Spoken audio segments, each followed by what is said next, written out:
السلام علیکم ستړي مشي په خیر راغلی دوستانو. منصف خان یو ځل بیا ستاسو په خدمت کې حاضر شوم. دا وخت د مازیګر ټیم دی، راغلی یو دریای کابل غاړې ته. نو بالکل دلته کې ناستو، ما سره چې دی خپل انډیوال خپل ملګری نعمت خان هم رالی دی. وعلیکم السلام. او د دې کیم کورونو یو دوه ځوانان چې دی را سره کېناستله. د یو ځوان خو پکې دا خو زموږ ویډیوګانې هم ګوري، خیر دی ملګري راته وویل که نه. نو بس دلته کې د دې دریا غاړې ته چې دی دا وخت ډېر زیات رش دی، ډېر زیات خلک رالي دي، ډېره ګڼه ګوڼه ده او د مزې ډک ماحول یې چې دی جوړ کړی دی که نه. نو له خیره سره داسې به زه ځم او په لاره کې دا صورتحال به تاسو ته ښیم چې دلته دا وخت څنګه رنګې پروګرامونه خلکو جوړ کړي راغلي وي. زو نعمت خانه نور ځوانانو مونږ ته اجازت دی؟ ډېره مهرباني، جزاک الله. السلام علیکم. السلام علیکم. نو دوستانو له خیره سره اوس مونږ روانېږو.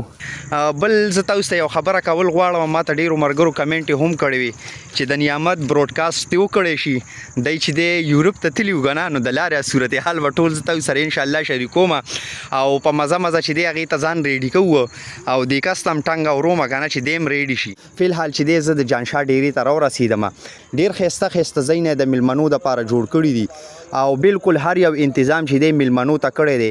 موټر سایکل تاسو وګورئ، ګڼ شمېر تعداد کې چې دی خلک رالی دي. بلکې درته ووایم د مونځ دپاره هم یو بهترین ځای او دا د سیند هغه صورتحال په دې کې هم دا وخت چې دی کشتیانې ګرځي او دلته میلمانه راځي ته تازه تازه میان هم نیسي چې څوک اډر ورکړي او دا هغه ځای دی په کوم ځای کې چې میان پخیږي. دلته میلمانه راشي اکثر له میان خوړل غواړي که نه. نو بالکل دا ځای چې دی هغې دپاره جوړ کړی. دا ځای چې دی جانشاه لالا تیار کړی دی، ستاسو وړاندې ولاړ دی. لالاجي څنګه یې؟ صحت مو ښه دی؟ د الله رحم دی جي. ښه، په دې ځای باندې خو به تاسو کافي خواري کړي. مونږ چې وکتل ډېر زیات ښایسته هم جوړ کړی، ډېر ښایسته هم تیار کړی. څونه وخت په در نه دی اخیستی؟ یاره چې دا خو بس په مزه مزه پکې لګیا و، ټیم خو یې ډېر اخیستلی، خو لکه مونږ خو پکې په مزه مزه لګیا و، بس کار هم دی نو کار هم ورسره کوو. ټیم خسته کړو. زموږ مطلب دا دی چې مینهوال راځي نه راځي او چې ته راځي او له خوند ورکړي چې راشي بار بار راشي. بالکل هغه خوراک خو هر ځای کې کېږي. خامخا صحت هم څه ورته میلو شي که نه، هوا خو ورته کم از کم د سیند میلو او بل د سیند کبان به ورته میلاویږي، تازه میان که نه، تازه میان. خوراک هر ځای کې میلاویږي. بالکل مطلب دا دی چې کم از کم دا میلمانه دلته کې راشي دا ځای وګوري او کم از کم هسې هغه سوساګانې چې ولې د سیند تازه هوا وخوري. بالکل دلته اکثر لا چې دی چې کمره که نه د هغې نه خو دا د صفا خو دی که نه. بالکل ډېر زیات ښایسته سیندریم ده. بلکې درته زه ووایم دلته د رباب منګي پروګرام هم کېږي. مونږ ډېر کوشش وکړو خو اوسه پورې راته داسې چانس میلاو نه شو چې هغه مونږ تاسو سره په ویډیو کې ایډ کړو.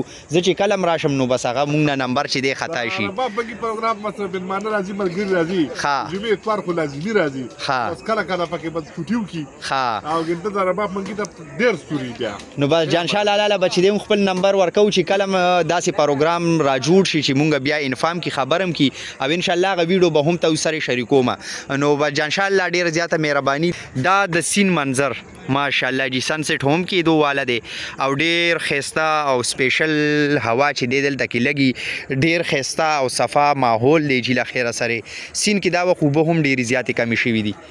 دا کشتي ته وګورئ، دلته کې میان صفا کوي او دا په دې غاړه باندې ګڼ شمېر تعداد کې دا خلک تاسو وګورئ داسې ناست دي جي.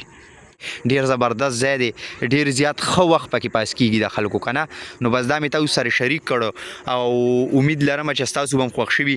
نعمت خانه په دې هکله ته څه وایې یار، څه ووایې ورته؟ بس زه خو یم زه چې ځو ناوخته یې دا مونځ کول غواړم، مونځ به دلته وکړو بیا به روان شو.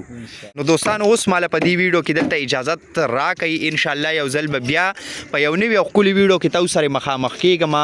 د لوی الله پامان.